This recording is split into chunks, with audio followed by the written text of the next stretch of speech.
he's in the dressing room, touch him up and come out the bell.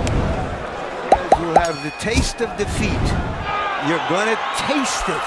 He's a devoted body puncher, and unlike some fighters, Emmanuel, he will throw in combination to the body. I mean, I look at his boxing techniques, his jab.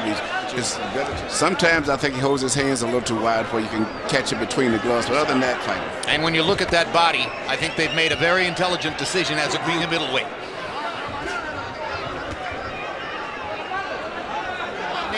Canelo.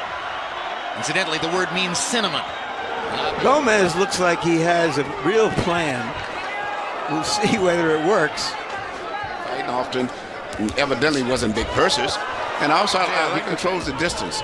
And he does a variety of things. He'll step back on a punch. But one of the flaws some people see in him is that he really doesn't use the jab. Emmanuel, the answer is 38 fights already. 37-0-1 at age 21. Not at all unusual for Mexican fighters to turn professional. Canelo starts to get the jab going. And down goes Alfonso Gomez on a left hook. Short. Quick, short left hook. Great punch. So much of the plans of mice and men. Use your jab. Use your jab. When you step back, jab. Don't worry. Here you see a very accurate punch coming from Canelo. Just accuracy and balance. And his head will beat when he's throwing a punch. Exactly. Gomez walked right into that punch.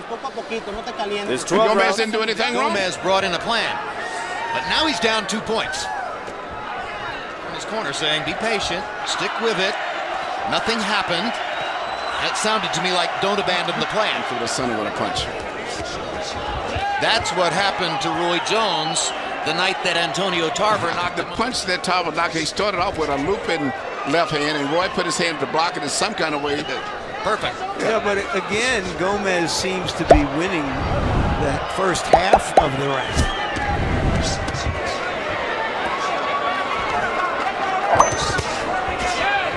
Jab, then does Alvarez. There's one of those counters.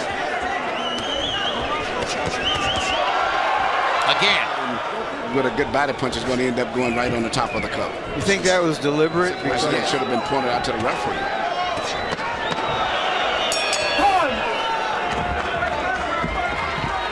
Fake him straight shots. And if he comes in, just keep your guard up. Alvarez's punches were wandering to the outside down at the end of round 1. Yeah, it was almost a freak knockdown, a legitimate, real one. Thinking of the grinning and the smiling and the slapping hands with fans as he came into the ring, I wonder if he has a cold focus tonight. An undersized fighter, Jose Cotto, a natural 140-pounder, who was fighting Alvarez. This is a guy whose fights are going to be rough. Yes, but right now he's got a lot of good defensive skills, but I'm surprised that Gomez at this stage, I'll be honest, he's fighting a much better fight tonight.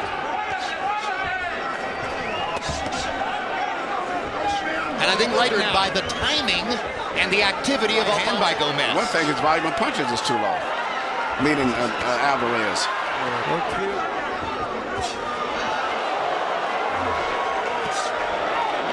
He likes Cortez as a referee and is surely pleased with his assignment. Harold, how do you have it so far? He didn't get knocked down, but he did get knocked down, so Canelo gets a 10-8 round. Rounds 2 and 3, Canelo Alvarez really well to the body. Larry, to answer your question about the cup, the inspector in the dressing room is supposed to make sure that the fighter's cup, the top of the cup, is even uppercuts in this round. Looks as though he's decided that he can get up the middle by coming up and under against Gomez. For him to sustain a good combination of punches. But on the other side, active fighter, Gomez throwing more punches, Gomez landing at a reasonable enough rate. Alvarez clearly believes he's the stronger fighter as he stands against the ropes and invites. It's less likely he can get that done. But Gomez is still not a puncher, so I mean, I think he feels very comfortable in this fight. I'm sure he's not worried at all about Gomez's punching power. The question is, why isn't Alvarez throwing? Now he begins to let his hands go a little bit. He doesn't think there's a good uppercut. He's at least going on. And he has a sense of urgency right now that shows that. He's throwing with abandon when he lets that uppercut go, particularly.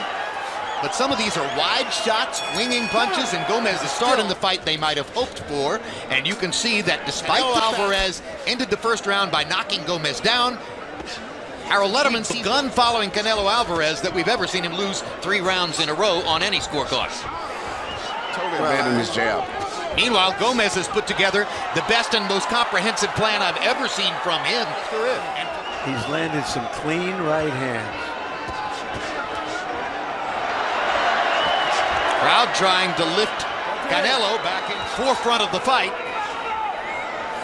Gomez still putting. That's what he's really virtually been. Which he is. Alvarez has been very sporadic with his jab, Emmanuel. That's what I'm ready to say, Jim. That was the first time I saw a jab in about 3 rounds. If he would jab more this time, he's having a tough fight with Gomez. Gomez may be winning this fight. Now Alvarez begins to.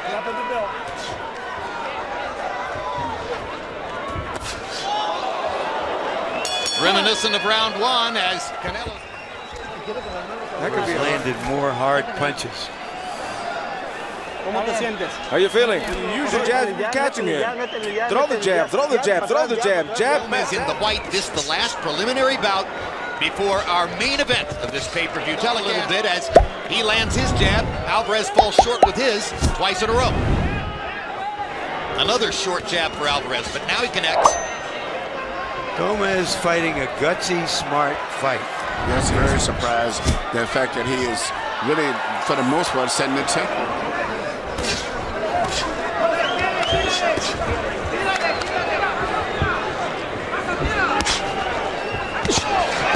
Good right hand, a big right cross across the top. Gomez is badly hurt. Canelo's got a chance to finish, and the referee's going to stop it right away. Too quick the stoppage, but that was too quick. Agreed. Hometown guy, even if he's not from that hometown.